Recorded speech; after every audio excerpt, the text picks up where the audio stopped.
महाकुंभ मेला, ये नाम श्रद्धा से लिया जाता है। एक बहुत बड़ा तीर्थ यात्रा हर 12 साल में ये आस्था का प्रमाण है।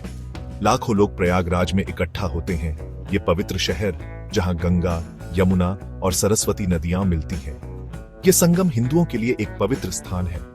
महाकुंभ एक अनोखा तमाशा है। एक विशाल जनसागर की कल्पना करो, जहां तक नजर जाती है सब आस्था से खींचे चले आ रहे हैं। ये एक ऐसा नजारा है जो विस्मित कर देता है। विश्वास की अटूट शक्ति का प्रमाण है।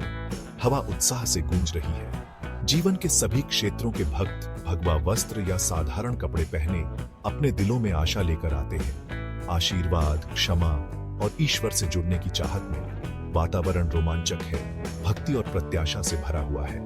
महाकुंभ सिर्फ एक धार्मिक सभा नहीं है, ये जीवन का उत्सव है, संस्कृतियों और परंपराओं का संगम है। एक याद दिलाता है कि हमारे मतभेदों के बावजूद हम सभी अपनी मानवता में एक हैं। कुंभ मेले की जड़ें हिंदू पौराणिक कथाओं में हैं। किंवदंती है कि देवताओं और राक्षसों ने एक बार अमृत के घड़े के लिए लड़ाई लड़ी थी। इस संघर्ष के दौरान अमृत की बूंदें 4 पवित्र स्थानों पर पृथ्वी पर गिरीं, जिनमें से एक प्रयागराज है। संगम में पवित्र डुबकी महाकुंभ का दिल है। ऐसा माना जाता है कि यह पापों को धोता है और मुक्ति प्रदान करता है। लाखों लोग ठंडे पानी में डुबकी लगाते हैं। उनके चेहरे आस्था से चमकते हैं। ऐसा लगता है कि नदी उनकी सामूहिक भक्ति से उमड़ रही है।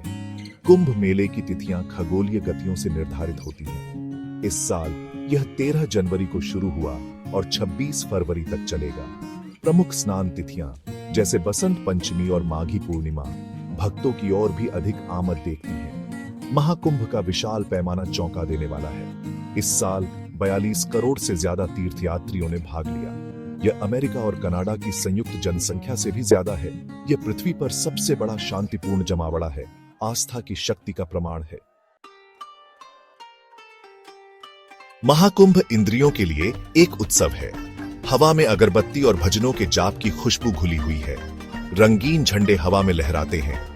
अस्थायी टेंट सिटी बस गई है, जिसमें बहुत सारे लोग रहते हैं। यहाँ भक्ति के अविश्वसनीय कार्य देखे जा सकते हैं। साधु अपने शरीर पर राख मले हुए कई दिनों तक ध्यान करते हैं। तीर्थ यात्री पवित्र स्थलों की परिक्रमा करते हैं। उनके होंठ मौन प्रार्थना में हिलते हैं। माहौल अराजक और शांत दोनों है। महाकुंभ सिर्फ एक धार्मिक आयोजन नहीं है, यह एक सांस्कृतिक फेरिया भी है। प्रसिद्ध कलाकार अस्थायी मंचों पर प्रस्तुति देते हैं। शास्त्रीय नृत्य और संगीत से हवा गूंज उठती है।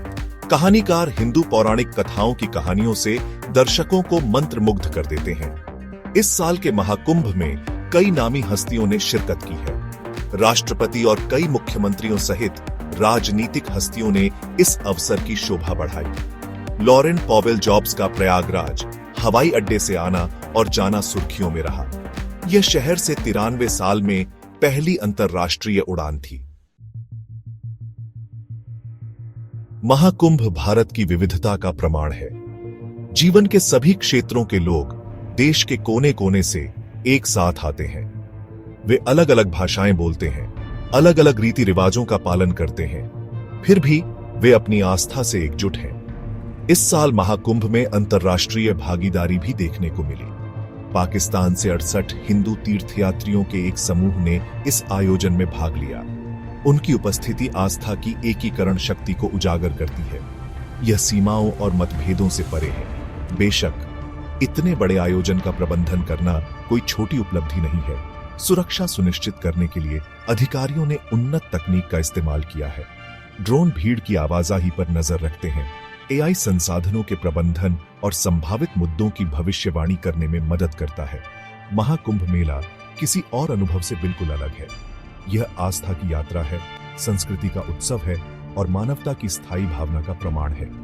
यह एक अनुस्मारक है कि आज की दुनिया में भी आस्था अभी भी पहाड़ों को हिला सकती है और लाखों लोगों को एक समान उद्देश्य से एकजुट कर सकती है।